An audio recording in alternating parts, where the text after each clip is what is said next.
Allez, salut à tous, on se retrouve pour un petit débrief de la course de la Jurassique, la Mastart, donc à Crozet dans le Jura. Déjà, premier événement, donc là je fais la course en e-bike. On a le panneau qui est 30 secondes qui est prêt, donc le départ sous peu. Sauf qu'en fait, on se rend compte que le mec qui doit tirer au pistolet, il n'est pas prêt. Il l'a pas chargé son pistolet parce qu'il a fait le con avec tout à l'heure. Et du coup, c'est ghetto. On nous l'avait dit, hein, c'est l'enduro du ghetto ici. Donc non, franchement, l'organisation trop clean, donc fallait bien qu'il y ait un petit détail. Et du coup là, il nous dit qu'il va falloir partir au deuxième boom, parce qu'on va entendre un premier boom au moment où il tire, le truc va partir en l'air, après il explose. Mais quand j'entends boom, que je vois la rubalise se lever, et que le gars à ma droite part, je peux pas m'empêcher de partir aussi.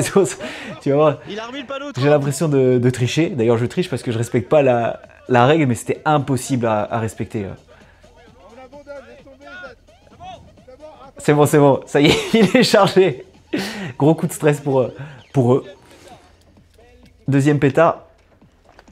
Ah tu vois, impossible de respecter, c'était trop long entre les deux. La banderole qui se lève et le gars à ma droite qui part. Je fais, c'est mort. Là, du coup, il freine tôt. Je me dis, vas-y, je freine après. Sauf que ça, là, c'est de la glace. C'est resté sous à l'ombre et du coup, ça glisse à mort. J'ai eu chaud. Ah ouais. Heureusement, cette fois-ci, je me suis pas fait prendre dans la chute. Contrairement à la Haut-Plagache la semaine d'avant d'ailleurs, où dans le seul névé qu'il y avait, je rentre dans le mec. Vous pouvez voir ça sur la vidéo de la Haut-Plagache que j'ai sortie il y a quelques temps. Et là, donc, départ sur la neige. Alors, la neige, elle est pourrie. Alors, il faut savoir qu'on est le troisième départ. Du coup, on a eu les femmes et les jeunes qui sont partis en premier sur une neige plutôt dure parce qu'il était plus tôt, qu'il faisait plus froid et qu'il n'y avait pas de traces. Après, il y a tous les musculaires, donc là, ils sont partis à, je sais pas, plus d'une centaine. Et eux, ils ont fait toutes les traces et puis la neige a fondu au passage. Et nous, on est seulement le troisième, donc là, il doit être 9h30, je pense. La neige, elle est toute molle, il y a toutes les traces dedans, donc c'est hyper dur. Donc là, l'objectif, c'est de passer à côté un maximum tant que possible. Parce que c'est de la survie, quoi. Et tu sais que si tu le fais pas, le gars derrière toi il va le faire et il va te doubler, donc il faut absolument essayer d'éviter la neige au maximum. Et là tu vois que c'est vraiment la merde. Alors à ce moment-là, je me retourne, je vois que je suis vraiment bien, je suis tout seul devant, je me dis c'est bon. Parce que sur un Mastart c'est super important de partir devant. D'ailleurs moi j'aime pas les Mastart. Parce que justement, on pourrait se dire ouais, ça ressemble à de la moto parce que c'est un départ en ligne et puis c'est le premier arrivé en bas, donc c'est une vraie course, contrairement à l'enduro où c'est des chronos et à la DH aussi où c'est des chronos. Là on a vraiment une course au sens motocross, quoi. Sauf que, je vais vous expliquer pourquoi, mais ça me plaît pas, finalement c'est trop éloigné de ce que j'aime. Donc là, on voit que je continue à côté de la neige, sauf qu'au bout d'un moment je suis obligé d'y retourner, quoi. Donc j'arrive avec de la vitesse, ça va, mais le problème c'est que c'est mou et que je perds de la vitesse et qu'au bout d'un moment, je vais m'arrêter, quoi. Ah. À ce moment-là, là, je m'en rends pas compte, mais en fait, je suis en train de perdre énormément de temps par rapport aux mecs derrière moi, qui ont fait des meilleurs choix à cet endroit-là. C'est pour ça que sur une Mastart, c'est quand même mieux de ne pas partir premier. Parce que du coup, si tu pars deuxième pas loin du premier, tu peux voir ses fautes et puis tu peux te mettre derrière, te caler sur son rythme. Quand il roule bien, tu roules bien, et quand il roule mal, tu peux justement le rattraper et le doubler au bon moment. Là, c'est moi qui fais des choix. Je fais des choix à vue, je sais pas trop ce qu'il faut faire, et du coup, j'ai toute la responsabilité de la ligne, quoi. Donc là, encore une fois, je perds du temps. Je vais recroiser une dernière fois, je fais encore de la merde. Oh merde. Mais là, ça y est, c'est la fin du névé. Et donc, je me dis, c'est bon. Je suis encore en tête, donc par contre à ce moment-là ça peut être intéressant d'être en tête parce qu'après il n'y a plus de grandes difficultés majeures. Il y a ces deux névés encore là, un, ouais celui-là 2 il compte pas. Donc celui-là il faut pas se louper. Et si là-bas au freinage encore il faut pas se louper non plus.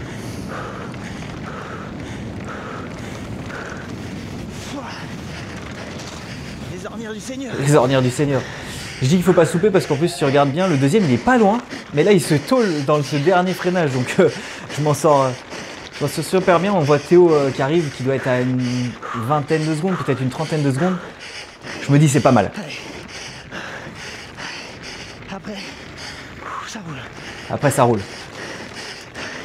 J'ai un peu d'avance. Faut que je préserve la mécanique. Donc voilà, quand tu es comme ça, il n'y a pas majeure difficulté. Il faut vraiment préserver la mécanique.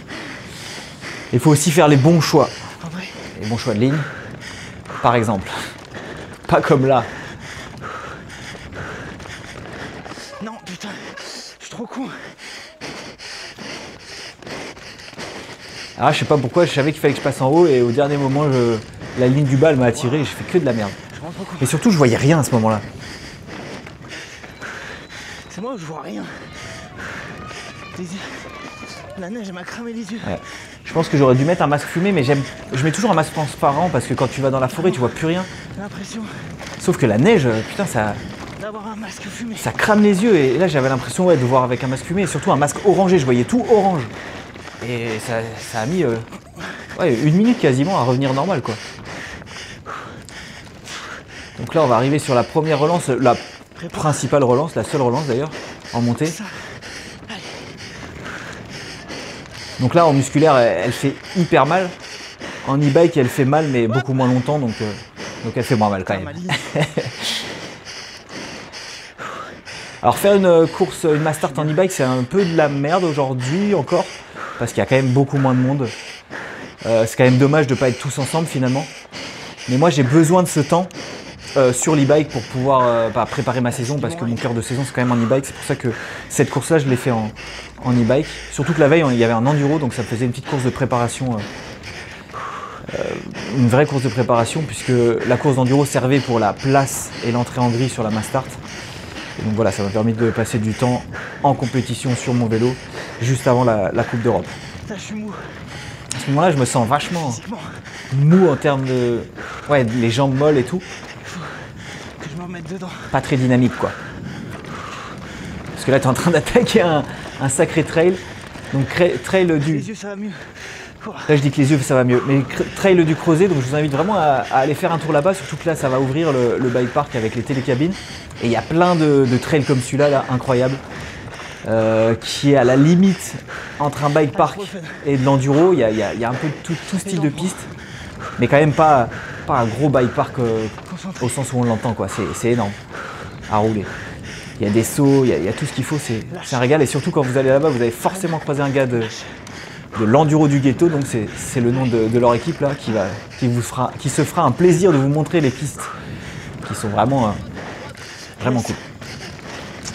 Donc je disais, j'aime pas ce genre de course, j'aime pas les Mastart, parce qu'en fait moi ce que j'aime en motocross c'est aller plus vite que les autres, parce que je réussis à mieux franchir tous les obstacles, les virages, je passe plus vite dans les virages, j'amortis mieux mes sauts, j'ai des meilleures lignes, des meilleures trajectoires. Et aussi je prépare des attaques, j'ouvre un virage pour recouper et vraiment tu travailles tes dépassements et tout. En fait en Mastart c'est tout l'inverse, parce qu'on roule sur des singles et les singles en fait c'est vraiment comme leur nom l'indique, une seule trage et tu peux pas doubler en fait, c'est trop chiant. Et en fait au final si tu pars mal, c'est cuit en fait. Dans les singles t'attends, parce que si les mecs n'ont pas ton niveau, s'ils sont moins rapides que toi, tu peux pas les doubler, ou alors faut faire des attaques kamikazes. Ah, là, c'était... Et en fait là où tu peux doubler, c'est dans les relances le truc et potentiellement au départ si tu pars bien, quoi. Mais du coup ça change complètement la dynamique du truc. Moi j'ai pas envie de... ce qui me plaît c'est vraiment le technique, quoi. C'est pas d'être une machine en relance. D'ailleurs je pense pas que je sois une grosse machine en relance. Et du coup, ça me plaît pas, quoi. ça en fait des événements hyper physiques en fait, plus que techniques. Et là tu vois, c'est un exemple. Vas-y, je suis là. Ça c'est un mec Merci. qui est parti dans la vague d'avant en musculaire. Allez, nickel. Et j'attends qu'il me laisse passer, sinon je passe pas, quoi. Donc voilà. Donc franchement je pourrais pas faire d'une Mastart mon cœur de saison. C'est-à-dire je peux pas me préparer pendant 6 mois pour me disant allez je vais gagner la méga avalanche. Parce que il y a trop de risques d'être hyper déçu en fait. Donc je préfère travailler l'enduro et faire des Mastart juste pour le fun. Parce qu'en vrai c'est fun et je pense qu'il faut quand même les faire parce que c'est cool. Ok. Là j'ai plutôt un bon rythme. Ouais, je suis là. Et tu vas voir, avec lui je vais galérer. Quand tu peux. Vas-y. Surtout qu'il faut pas que je m'accroche, quoi. Si je m'accroche avec lui, c'est mort. Vas-y, je suis là. Tu me laisses, tu me laisses. Ok, on a failli se casser la gueule. On a failli se casser la gueule. Que j'ose le ton. On a failli s'accrocher les guidons et tout, c'était chaud. Pour impressionner, hein. J'ai pas le rupteur comme en moto. Ouais, j'étais obligé de gueuler pour impressionner, pour qu'il vraiment qu'il me laisse passer, parce qu'au final il fait sa course. Hein. Mais moi aussi je fais la mienne. Ok, c'est la fin. Là c'est la dernière partie. Je sais pas s'ils encouragent. J'entends encourager derrière moi, je me dis putain, peut-être qu'il y a déjà quelqu'un derrière moi. Je sais jamais, peut-être qu'il y a un gars derrière moi. Donc du coup, je lâche pas le rythme. Donc je vais pas lâcher sans faire de conneries non plus. Exact. De toute façon, on peut pas trop doubler. Dernier gars là que je vais redoubler. Allez, ouais. Quand tu peux. Là maintenant, je suis là. Yes. Je crois que je l'ai fait chier. Ouais, en fait, il a eu peur, il a freiné, il s'est arrêté dans la montée. J'ai vu ça sur notre GoPro. Et du coup, ça me fait rire parce que je suis un bâtard. Dernier saut, 2 virages et c'est l'arrivée. Le dernier virage, il est un peu. J'aime pas ce virage. T'as peur de glisser de l'avant. Bah. Et voilà. Et à ce moment-là, je me dis que j'ai bien fait de tout donner et de râler un peu parce que je me rends compte que Théo, il est vraiment pas loin. Putain, il est déjà là, il a soudé. Donc. T'as soudé, mec. Soudé au départ. Comment? T'es à dos sur la neige comme ça. T'as soudé parce que t'étais pas si loin que ça. Et voilà. Donc j'espère que ça vous a plu. Je pouvais pas me contenter de poster une simple GoPro. Je trouve que c'est plus intéressant si je fais un petit monologue par-dessus et puis on en discute dans les commentaires. Ciao!